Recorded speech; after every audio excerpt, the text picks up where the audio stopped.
It'd be easy to dismiss the ancient Eastern concept of Kundalini as an old wives' tale, but it's far from that. It's just that as Westerners, we're rooted in a totally different paradigm.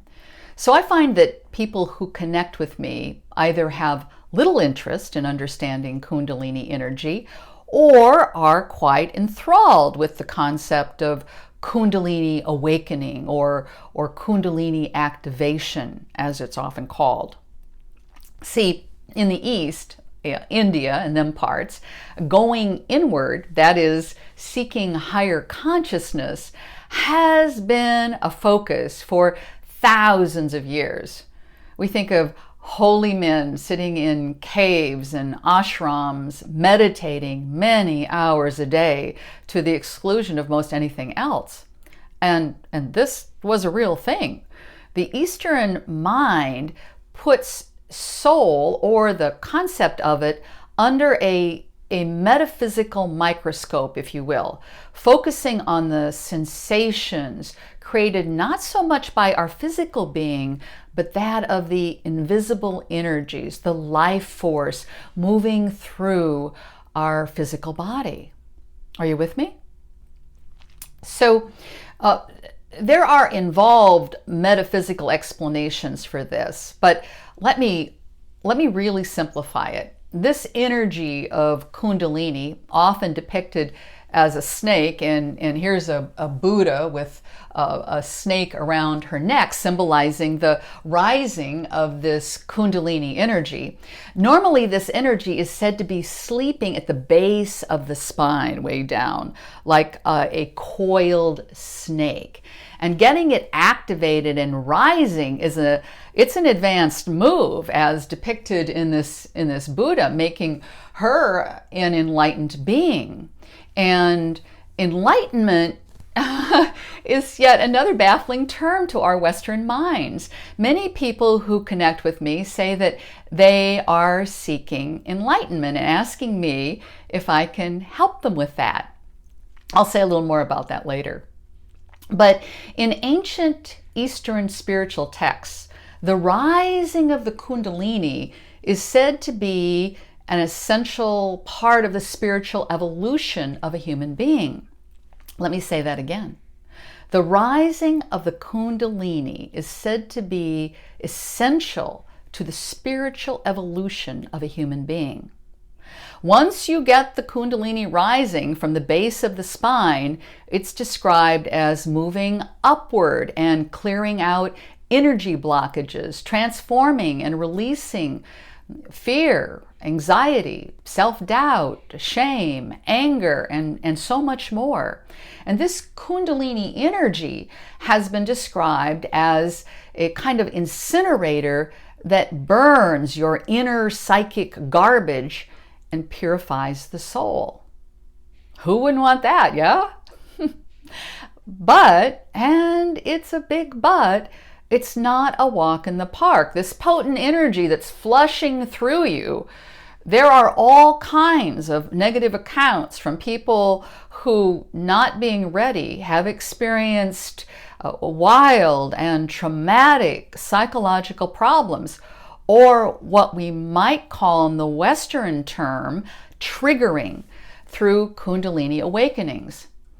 So what does this coiled snake theory, this 5,000-year-old story out of Hinduism, have to do with us today? Well, our Western science is actually connecting the dots on this. Well, the East has framed the experience in a spiritual context, as in how our soul is getting in touch with us. Our researchers and scientists are explaining it physiologically, what's happening in the body, and especially as it relates to our nervous system. There's the polyvagal theory developed by the eminent scientist Stephen Porges. Now, he is showing that the bundle of nerves in our body called the vagus nerve, and this baby runs from our brainstem and connects with all our major organs, can, when optimized, help us release trauma stored in our bodies, stored in the tissues of our bodies. Now get this parallel.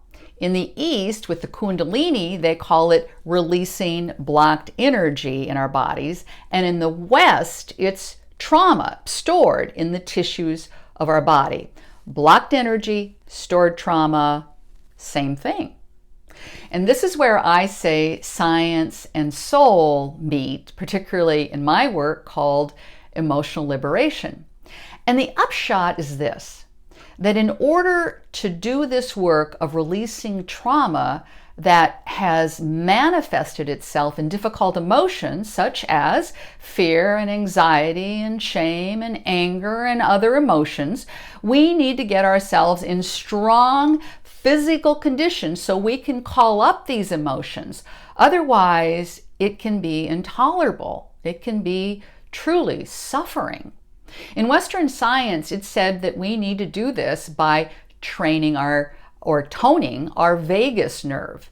And in the Eastern tradition, we have to do this by strengthening our chakra system, the invisible energy center that is described as wheels moving the Kundalini energy through. And here's a rendering of the heart chakra. But we have to be ready to do this. Otherwise, we're weak and unprepared to move this energy through, and hence we are not prepared, and that can cause re-traumatizing, or in other words, a re-experiencing of initial traumas that underpin the difficult emotions that we're wrestling with. So returning to my earlier mention of folks coming to me discussing enlightenment, which I see rather as a release of difficult emotions, this is what we do in emotional liberation. Through active, ancient Eastern meditation, we move this energy through with specific practices from the Kundalini yoga tradition. And I'm not so much about calling it enlightenment as I am calling it emotional liberation.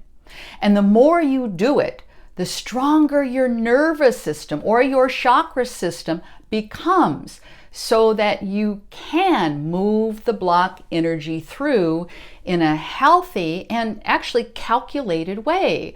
Often with, as you know, if you know of my work, the thoughtful use of cannabis. I myself and my students believe that this is what really helps and supports us in releasing deep trauma. And so this is what I want to teach you to do. So what are your thoughts in regard to this ancient Eastern perspective and the modern Western science perspective? Have you encountered Kundalini energy? And what was your experience? Drop down to the comments section and let us all know. We love these field reports. I'm Becca Williams, and I want to see you lead your most magnificent life. And that means either moving the Kundalini through or releasing the difficult emotions, however you see it.